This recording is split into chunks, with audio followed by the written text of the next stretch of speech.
Company हवलदार major पुरू सिंह शेखावत। पुरू सिंह शेखावत जी Rajput family Rajasthan के में बिलोंग करते थे और वो अपने 7 भाई बहनों में सबसे छोटे थे।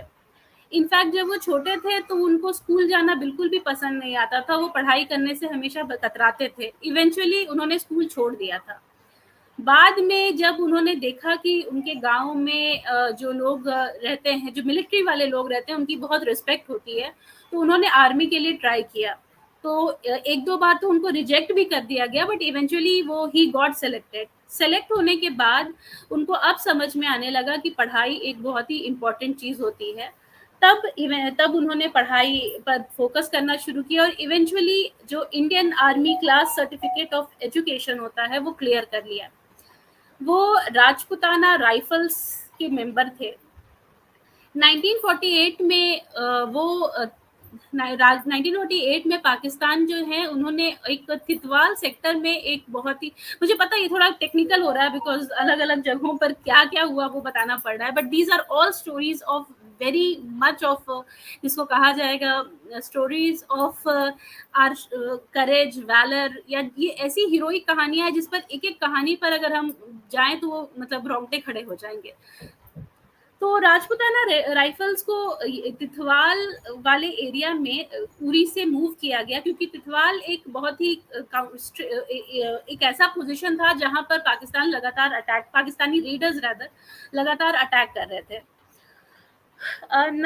ये जो काउंटर ऑफेंस है वो इंडिया ने शुरू किया 11 जुलाई 1948 को और 15 जुलाई तक चलते रहा। तब इंडियन आर्मी को रियलाइज हुआ कि पाकिस्तान की जो हमारे एनिमीज हैं वो एक 2 हाई पोजीशन सेक्टर में होल्ड कर रहे हैं, और इसी के लिए वो आगे तब तक नहीं जा सकते हैं जब तक कि उस पोजीशंस को हम कैप्चर ना कर लें।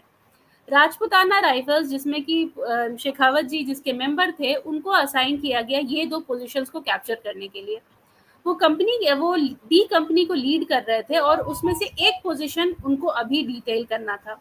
18 जुलाई को कंपनी ने अपना एडवांस शुरू किया, और ये जो पहाड़ जिसको कहा जाएगा जहाँ पे चढ़ के उनको ये पोस्ट कैप्चर करना था, वो सिर्फ 1 मीटर चौड़ा था और दोनों तरफ बहुत गहरी खाइयां थी। उसके बावजूद ऊपर में चूंकि एनिमी बैठे हुए थे तो वो लगातार वहां ऊपर से फायरिंग चल रही थी, और इतनी ज्यादा बुरी फायरिंग थी कि बस आधे घंटे में 51 कैजुअलिटीज हुई।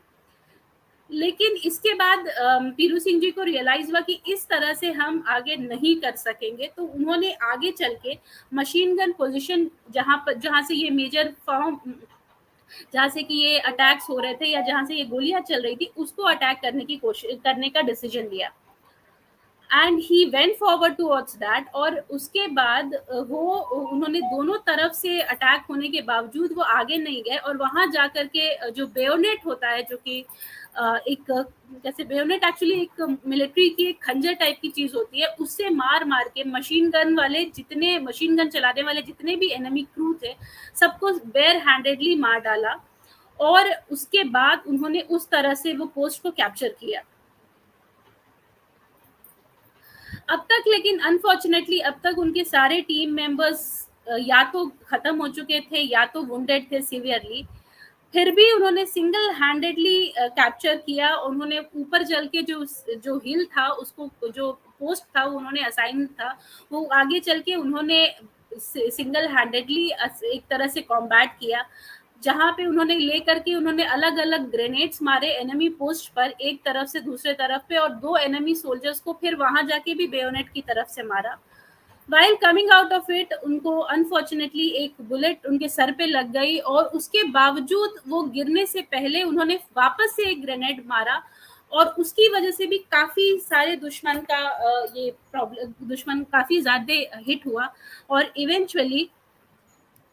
इवेंचुअली उनके गिरने के बाद हम अनफॉर्चुनेटली उनकी मृत्यु हो गई, और उनके इस बहादुरी को इवेंचुअली वो दोनों के दोनों पोस्ट सिंगल हैंडेडली मेजर पीरू सिंह शेखावत जी की वजह से इवेंचुअली वो दोनों पोस्ट रिकैप्चर हो सके, जिसकी वजह से इंडियन आर्मी आगे फिर बढ़ पाई, और इवेंचुअली उन्होंने आगे के सेक्टर्स को भी जीता।